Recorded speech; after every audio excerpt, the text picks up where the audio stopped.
Morning, Jimmy. Thank you. Good morning. So Alex, as I said, is going to be presenting his soundstage facility that he has in development in Sylmar, California, just north of Los Angeles.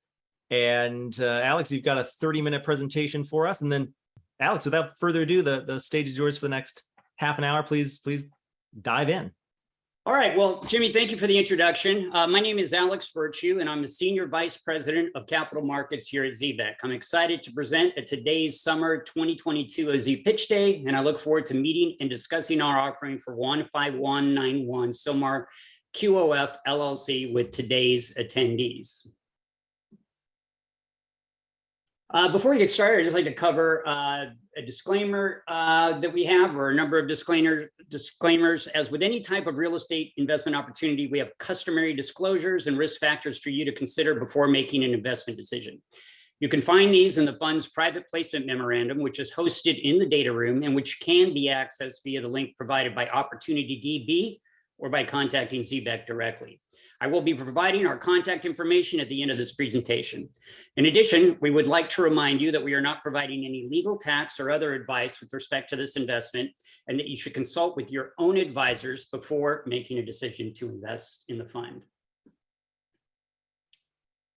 Really quickly, here's an overview of what I'll cover in today's discussion. I'll provide an overview of the offering, a summary of the project and the market, a financial summary of the investment opportunity, an overview of Xebec, the sponsor, and finally, a summary of the terms followed by Q&A. As Jimmy mentioned, I'll also be answering additional questions in the Q&A breakout session following this presentation. Turning to the offering summary. 15191 Sylmar QOF LLC is a single asset qualified opportunity zone fund created for the development of a pre-leased build-to-suit soundstage and studio project located in Sylmar, California. The total estimated project cost is approximately $48 million and will be funded by a combination of QOF equity and an approximately 60% loan-to-cost construction financing. We are raising approximately $8.3 million of Class B common membership interest to complete the QOF capital raise, and an initial closing of the Class B offering took place last month on June 15th, 2022. We expect to close the current capital raise at the end of August, which coincides with the demolition of the existing building and the commencement of construction starting in September. The site is already owned by the development venture and was acquired at the time of the initial closing in June of 2020. 15191 Sylmar QOF is sponsored by Xebec Holdings LLC. Xebec is an established national developer and asset manager focused on the industrial logistics sector with a 36-year track record and with deep roots in Southern California. The Class B membership interest will earn an 11% preferred return during the development period. This return is compounded monthly and will accrue through the end of the initial investment period, which is estimated to be at the end of September 2024. In addition to the $8.3 million we are raising in this offering, the fund also has a tranche of Class A membership units totaling approximately $10.3 million, which were primarily issued at the time of the initial closing in June of 2020. The total QOF equity for the project with the Class A and Class B units is $18.6 million, and the total equity raised to date, including the initial closing of the Class B offering last month, is $12 million, leaving approximately $6 million remaining to be raised. At the time of the project stabilization in September 2024, both classes of QOF equity will convert to a single class of common equity in the project based on the value established by a third-party appraisal and will be held in the fund through the 10-year duration of the investment, allowing all investors to benefit from the QOF structure. An important point to note is that our project is a built-to-suit under an existing executed lease with the tenant, Sylmar Studios. Sylmar Studios is a studio operating company that was created in 2019 to take advantage of the attractive fundamentals in the soundstage and studio market, particularly the significant unmet demand for new modern soundstage facilities in the greater Los Angeles market. The lease has an initial term of 10 years with a 10-year extension option. Moving to the investment returns, the underwritten net IRR for the project on the full 10-year hold is 10.14%. While this may seem somewhat low for a development project, I would note that the long-term 10-year hold of the investment impacts the IRR, which is a time-weighted return, and that the net equity multiple over the investment period is approximately 2.5 times, and that the average annual cash-on-cash yield from stabilization through 2032 is approximately 5.1%. Finally, in terms of suitability, investors in this offering must qualify as both accredited investors and qualified clients as defined in the 1933 and 1940 Securities Acts, respectively. I won't spend a lot of time on the opportunity zone structure, as many of you will be familiar with the provisions of opportunity zones, which were created by the Tax Cuts and Jobs Acts of 2017. I would like to point out the two primary features of a QOF investment, which make them very attractive to investors with qualified capital gains. Firstly, there is a tax deferral to the end of 2026, meaning that capital gains on the initial qualifying investment are deferred until December 31st, 2026. The second and more important feature of a QOF investment is tax-free appreciation on the gains earned on the initial qualifying investment if held for the full 10-year investment period. This results in a full step-up in basis for the investment amount, resulting in tax-free appreciation. We often get questions as to how a QOF investment differs from the commonly utilized 1031 exchange, and there are three important factors that set apart the QOF structure. Firstly, it's less cumbersome. There's no intermediary, and in a QOF investment, you have a 180-day investment window versus the 45-day like-kind asset identification window for a 1031 exchange. Secondly, only the gain is invested in an OZ investment versus a 1031, but both the principal and the gain must be reinvested. And finally, capital gains from any type of asset sale, including real estate, stocks, bonds, and other assets, can qualify for a QOF investment, whereas the 1031s are restricted to like-kind real estate. All right, moving on along to the project summary and market summary. The actual address of the property is 1519 Bledsoe Street in Sylmar. The site area is 3.7 acres, and the planned building size is approximately 120,000 square feet, which is comprised of an approximately 80,000 square foot floor plate and an additional approximately 40,000 square feet of mezzanine space and rear canopy. The total project cost is $47.8 million, which factors in realized and expected increases in hard, soft, and financing costs in the current environment, and the tenant is expected to take occupancy in March of 2024, followed by a 6-month free rent period.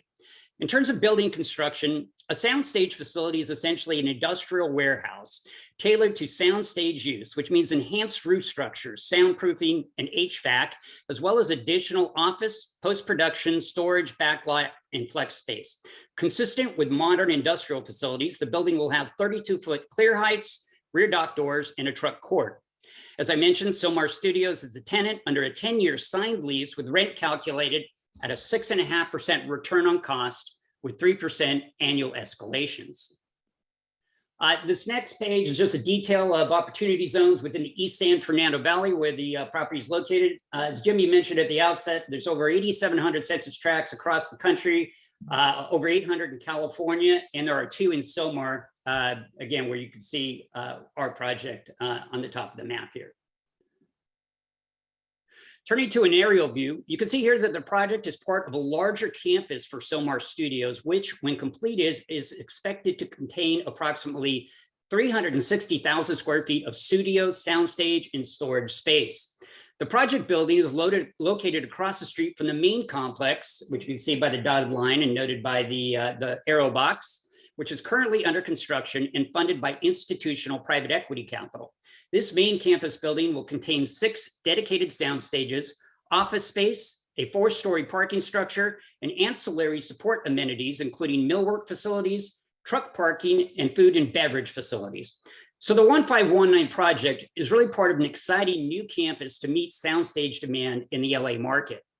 In addition to these 2 new buildings, the campus also includes an existing building at 15094 Bledsoe, which is owned by Xebec Logistics Trust, a core plus fund managed by Xebec. For those of you familiar with this area in Sylmar, you can see that our site is located next door to the Nethercutt Automotive Museum, which is a bit of a landmark in the neighborhood. Here are some renderings that our architects have created. I just wanted to show you our project in relation to the other buildings I just mentioned. You can see 15191 in the lower left. That's rendering of our subject building. Across the street is the main campus building I just described, and in the upper left is the light and grip building at 15094 Bledsoe, which is currently used for storage primarily of light and grip and electrical equipment. This next slide shows an image of the front detail and entrance with an iconic studio water tower feature. Here's a side view of the building looking west. Here's another view looking to the southwest with the side and rear of the building. And finally, here's a detailed view of the rear of the building with the truck court and the dock doors. Here's another map view showing the project's location in relation to other Xebec projects in the east of San Fernando Valley. Xebec has completed or is under construction on 14 industrial projects in the East San Fernando Valley, totaling almost 2 million square feet of activity over the past 3 years. This is a market that Xebec has been attracted to for some time, given the strong fundamentals. Since there is limited available published research data on the studio market, I've shown some industrial market statistics from CBRE as of the end of the first quarter 2022. As you can see in the lower left, vacancy is more or less non-existent in this market, which has had a significantly positive effect on rental rates and values in this market. As you can see across Los Angeles County, vacancy at the end of the first quarter was 50 basis points, and in Sylmar, even less than that at 40 basis points. Very tight market.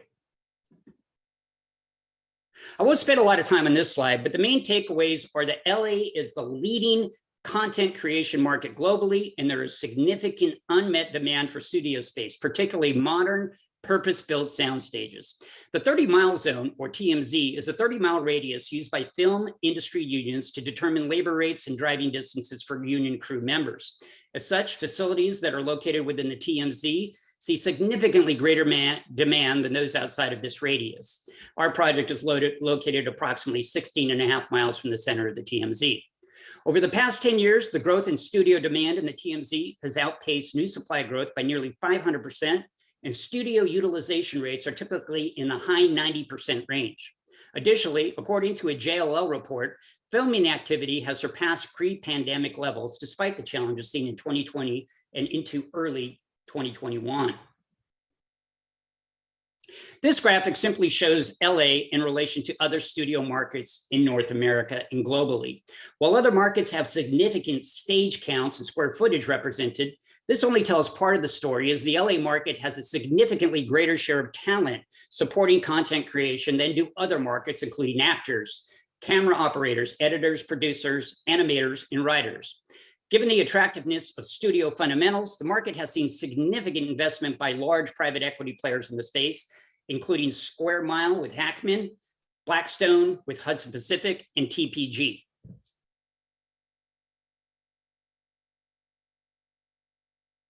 Turning now to a summary of Sylmar Studios.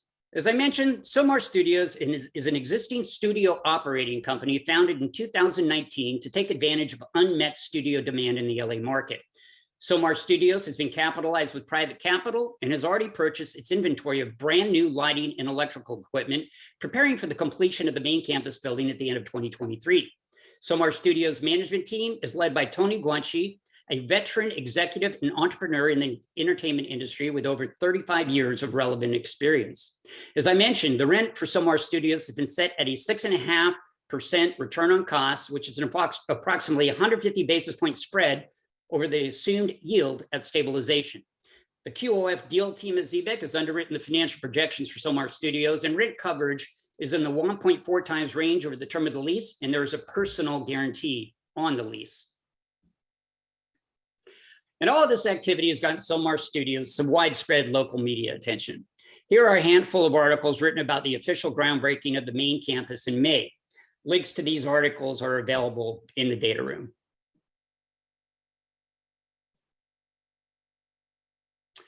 Turning to the financial summary, here's an overview of the sources and uses of the project.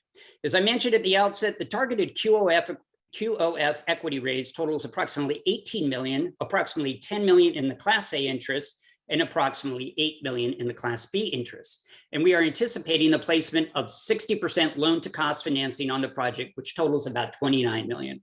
Discussion with lenders are underway. On the uses side, the land is being contributed at cost, and the hard and soft costs reflect our development team's most current estimates in this inflationary environment, including contingencies. I'd like to point out that the land value at acquisition was approximately $70 per land square foot, and we've seen recent trades in the market for approximately double this level in the $140 per land square foot range. On this slide, I've laid out the timeline and the returns from the project.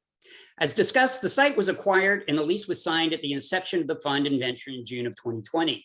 We have substantially completed all approvals and pre-development planning, and as discussed, are targeting the completion of the capital raising process at the end of August. From there, an approximately 24-month construction and stabilization process will commence in September of this year, continuing to September 2024, when the tenant will commence paying rent after a 6-month free rent period. It is at this time that the crystallization will take place, and the QOF A and B interest will convert into a single class of common equity in the project based on the value of the preferred interest, which will have accrued over the initial investment period. The fund will remain active over the final period until all investors have realized their 10-year hold period. The returns at the bottom of the page are shown for each of the 3 periods noted, and we've had some investors ask what the returns look like at some of the different milestones, or the 3 milestones I just mentioned: the initial investment period, the period to the date on which deferred taxes are due in 2026, and finally, and most importantly, for the full investment period through 2032. As discussed earlier in my presentation, the 10-year net IRR is forecasted to be 10.14%, and the 10-year net equity multiple is forecasted to be 2.45 times. And while not on this page, there is anticipated to be an approximately 5.1% annualized cash-on-cash yield over the final stage of the project, when the project is leased, or I should say cash flowing, it's already leased. Moving to a brief overview of Xebec, the sponsor. Xebec is a full-service, vertically integrated real estate platform with 11.5 million square feet of industrial projects completed and a robust development pipeline totaling over 17 million square feet and 3.6 billion in estimated stabilized value. In addition to our development activities, Xebec also manages an approximately $1 billion stabilized core plus vehicle, Xebec Logistics Trust, which maintains an active joint venture relationship with Bentall Green Oak, established in 2021.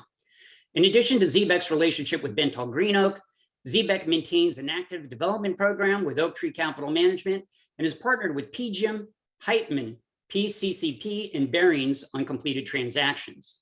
The main takeaway from this slide is that Xebec is an experienced developer with a significant track record and an institutional approach to our investors, including reporting and administration. Xebec is led by co-founder and CEO Randy Kendrick and Jay Sony, president, who has been with the firm for nearly 13 years. Each vertical, including finance, accounting, legal, acquisitions and capital markets, and development, leasing, and asset management, is comprised of dedicated and experienced professionals. Xebec has about 50 employees in total, with our main offices in Dallas and Southern California, and we also have offices in New Jersey and Atlanta, covering the Northeast and Southeast, respectively. On this page and the next page, I've included some summary bios of our executive management team. I won't go through these in detail. They are available in the presentation, which will be provided upon request, and you can go through those more in detail. And on this final slide, just a quick snapshot of that development pipeline I mentioned a moment ago. We have just over about half of our estimated stabilized value in California, which is our historical market of concentration. Although over the last couple of years, we've moved into a much more of a national development strategy. And as you can see, we have projects located in markets across the country. These are targeted markets that the firm has identified as key industrial logistics markets. So just wanted to give you a sense as to the scale and activity of Xebec. as an industrial developer. Finally, moving on to the summary of terms. I think I had covered most of this in my prepared remarks. The one thing that I did not mention is that there is a $250,000 investment minimum. All of this information on this term sheet, as well as the fund documents, can be found in our data room, which a link has been provided by OpportunityDB, and you can reach out to us if you need that link. All right, what I'd like to do at this point is show you a brief animation that our architects have put together on the studio project. This animation starts with an overview of the main building to the right of the screen, the main complex, as I have labeled it here. That's not part of the offering, but is included, as I've discussed in this presentation, to give you a sense of the overall scale of the project and how 15191 Sylmar fits into that. About halfway through the animation, you'll see detail on the project building at 15191 Bledsoe.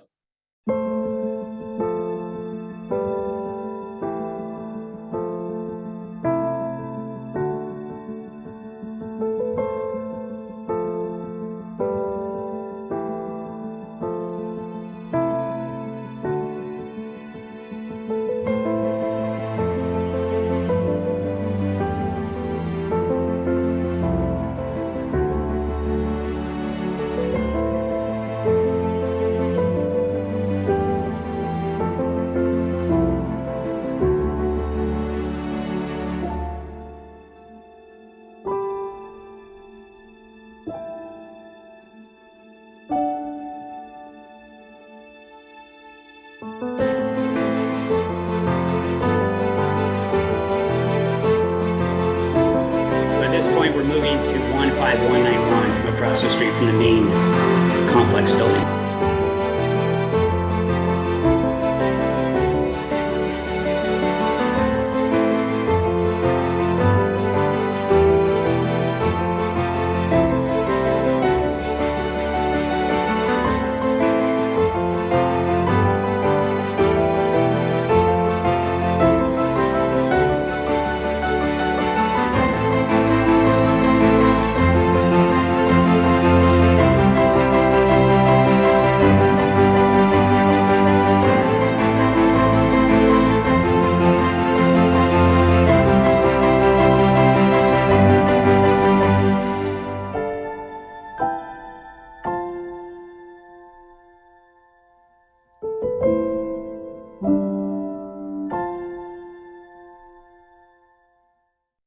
Okay, well, that concludes my prepared remarks and the animation. Here's some contact information for Xebec and for myself. You can reach us at investorrelations@xebecrealty.com, or you can reach me directly at 310-926-3297 or at alexv@xebecrealty.com. And I know Jimmy and OpportunityDB also have a link to our data site, which is up on Juniper Square. Yep, that's right. Thank you, Alex. That was great presentation. Love that video at the end. That was really cool. Getting to see how it's actually going to look like when it becomes fully developed. We've got a few minutes for some questions here in the main session. Matthew asks, Alex, can you elaborate on how the fund pricing / returns are adjusted relative to early and later investors? Is the rise in the area's real estate value being factored in? Well, as I mentioned, the project land value is contributed at cost, so that there's an inherent pickup in where the land was acquired versus its market value. So I think the question is related to that. We're not having any markup on the land value in the project cost summary. All right, a few questions from some anonymous attendees here. We'll get to these. This person asks, will this space be used to film movies / series / commercials? Is that what the ultimate end use of this space will be? Yeah, it's a brand new project, obviously, and as such, it'll accommodate a variety of content creation. So that would include large cinema productions, movie productions, down to smaller content creation. So the main building has 6 dedicated sound stages. 15191 is presently anticipated to have 2 sound stages and then ancillary support facilities. I think the main takeaway in terms of both the demand and how our project fits in is that the space is very configurable to a variety of content creation and users. So yeah, it's something that we think will serve a very big need in the market. Good. A couple more questions here, and then we'll send you over to that breakout session, Alex, and you can find that breakout session link in the chat. I'll post it one more time here in another minute. Is Sylmar Studios a related party, or will they be a third-party tenant? How does that work exactly? Well, Sylmar Studios is a separately capitalized company. There's a relationship between Sylmar and Xebec in that it was created by our founder and our CEO, Randy Kendrick. As I mentioned, it's been separately capitalized as a company. Our principals at Xebec, Randy included, have a significant investment in the operating company, but the lease is set at standard market terms, and there is a personal guarantee on the lease by our CEO, Randy Kendrick. So even though it's a related party transaction, we believe that we've addressed any potential inherent conflicts with the structure that we have in place. Okay, good. Does Xebec have other OZ projects, either active or upcoming? We don't. Xebec, unlike some of the presenters today and in the OZ space generally, this is a single asset fund. Sylmar happens to be an opportunity zone where the project's located, obviously. If we had other projects in the future that were attractive from an investment perspective and consistent with our investment thesis, we would certainly pursue those. But at the moment, this is our only project, single asset deal. Okay, a question here from Van Han Win. This person asks, can I invest by my savings without any capital gain? Do you accept non-capital gains dollars to flow in, and how does that work exactly? Maybe you can walk us through that.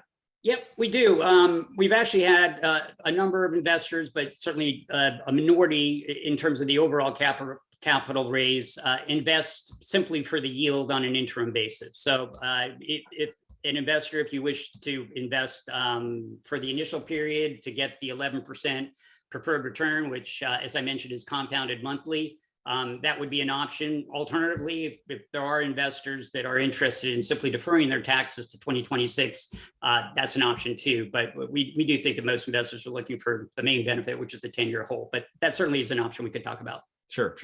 Couple more questions just came in. I want to get to them. We got another minute, and then I'll kick you over to the breakout session. Jeff asks, and he prefaces the question by saying, silly question, but at 10 years, do the assets have to be sold? I assume so, to have funds to cash out. So what's your exit strategy exactly? Yeah, there's no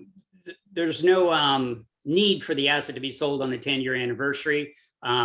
We're focused on creating value through the development and asset and obviously stable cash flow through the executed lease, triple net lease in place. At the end of the 10-year period, there are a variety of options for the asset. It's obviously integral to Sylmar Studios, which has other real estate.